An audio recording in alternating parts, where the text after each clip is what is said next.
everyone, welcome back with me, Yera Deviyana. Today I'm going to be taking a quick look at linguistic acquisition from the functional perspective. Functionalism, in a very shorter terms, it refers to the structure as being driven by its function. That language structure is to be made just because of its function. Function is ability to use language in various contexts. For example, sit down. Would you like to sit down? Please sit down. Actually, the message is same, but there is a difference in its function. When we say sit down, this is an order. Or if someone who says, would you like to sit down? This is a question. And please sit down, this is a request. So every structure of language has its own function. Obviously, the main component and purpose of language is to provide a means of communicating with those around us, as well as enable one to be a functioning part of the societal mission.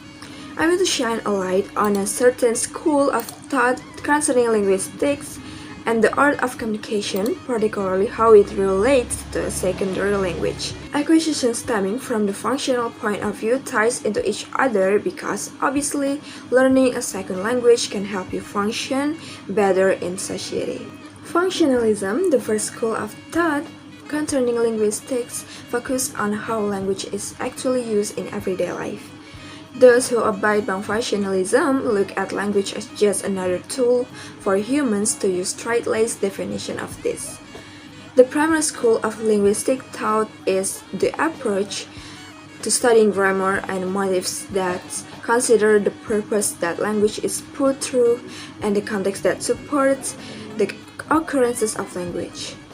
So basically, the build-up and the useful application of language tend to be emphasized by functionalism, which tends to focus on the function of language and the effect that different parts have on our lives.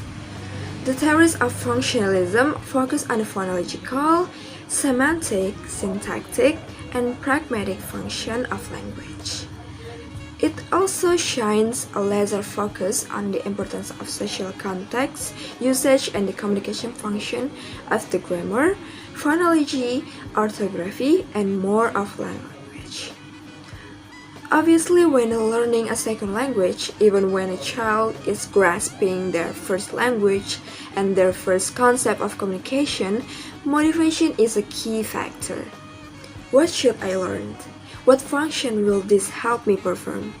And that is a good question. What are the fringe benefits of learning a secondary language? Well, it helps to expand one's horizons, it opens communication windows with more people, and it's an exercise one's own tenacity and memory skills. The new linguistic conceive language as something living underneath the words. It sees that the speaker or writer from whose communicative intention they have resulted.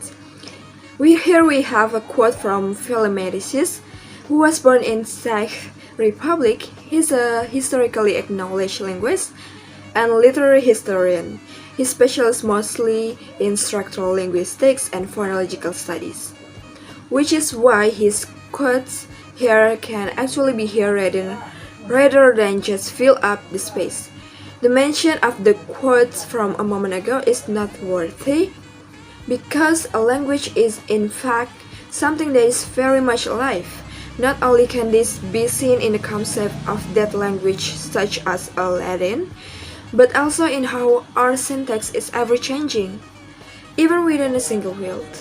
It's just like someone regarding the differences in accents and words from the different regions of the United States. That is a very accurate example. So, to wrap things up, I'm focusing on functionalism as it relates its for secondary language acquisitions.